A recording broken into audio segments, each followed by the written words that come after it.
husband and I are big fans of Frasier. If you remember, Kelsey Grammer plays the psychiatrist on TV, and he has a talk radio show. And people call in with different questions and stuff, and he tries to give them some advice and everything. And it's a pretty funny show. There's this one episode where he decides that he's going to open a private practice, and so he gets his office all ready and everything, and the first lady walks in, and so he says, "Well, welcome and sit down. I'm Dr. Frasier Crane. Whether our journey together lasts for years or just one day, I can't tell you how excited I am to take this first step with you." And she turns to him and says, "I'm sorry, but I'm the receptionist that was called in by the temp agency." And so he's like, "Ah." And so she heads out of the room, and so a couple minutes later, then this man comes in, and he says, "Well, welcome, come in and sit down. I'm Dr. Frasier Crane, and whether our journey together lasts for years or just one day, I can't tell you how excited I am to take this first step with you." And the man says, "Oh, I'm sorry, Doc, but I'm here to fix the furnace." And so he's like, "Oh, man." And so he lets him go. And so this continues throughout the whole episode, that these different people keep coming in for various reasons, not actually seeking help.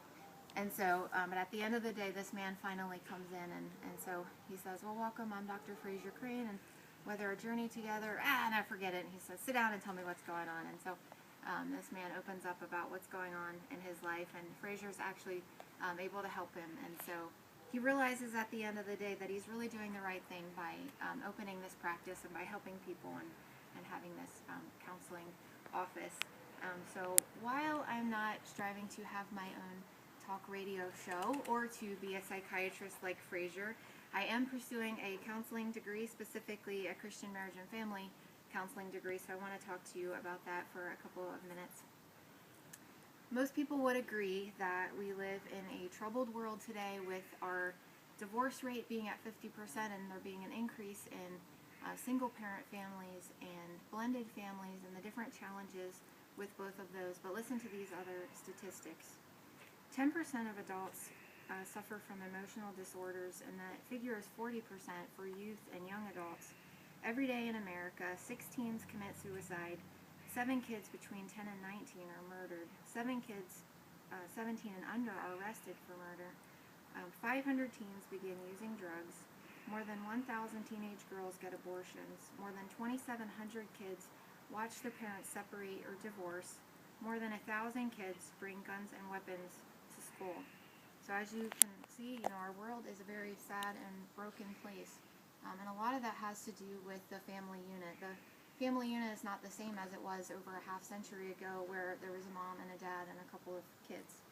Families are broken, and therefore people are hurt and broken. But the good news is that God values families and the restoration of families and marriages and pure godly love and peace within a household. And so Christian marriage and family counselors are trained and called to be messengers to promote these things that God values. The training and the schooling involved for Christian marriage and family counselors, a minimum of a master's degree is required, but many get a PhD, and also they need a license for practicing in a specific state. 40% of them have a private practice, and then the rest work in churches and schools and hospitals. A calling is also involved with this. Although they're compensated for their services, it's still viewed as a ministry because they're helping people to draw closer to Christ.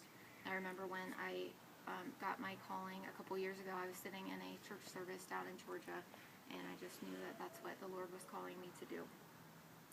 Dr. Larry Crabb says, "The goal of all true counseling is to free people to better worship and serve God by helping them becoming more like the Lord.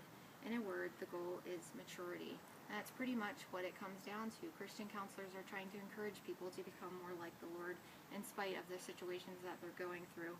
And as a counselor, I want to encourage people to take the focus off of themselves and off of their problems and really turn to Jesus for the help that they need. I was really nervous in pursuing this as a career at the beginning because I thought a lot of people would be put off or would refuse my help since I'm a Christian, but on the contrary, I found out that a lot of people, more people now, are seeking Christian counselors than secular counselors, just because they want that godly direction and biblical advice.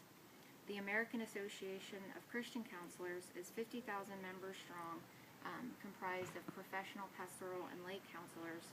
They say that at the heart of Christian counseling is the good news of Jesus Christ, and that's pretty much what it's all about, and that's why I want to pursue this in my future.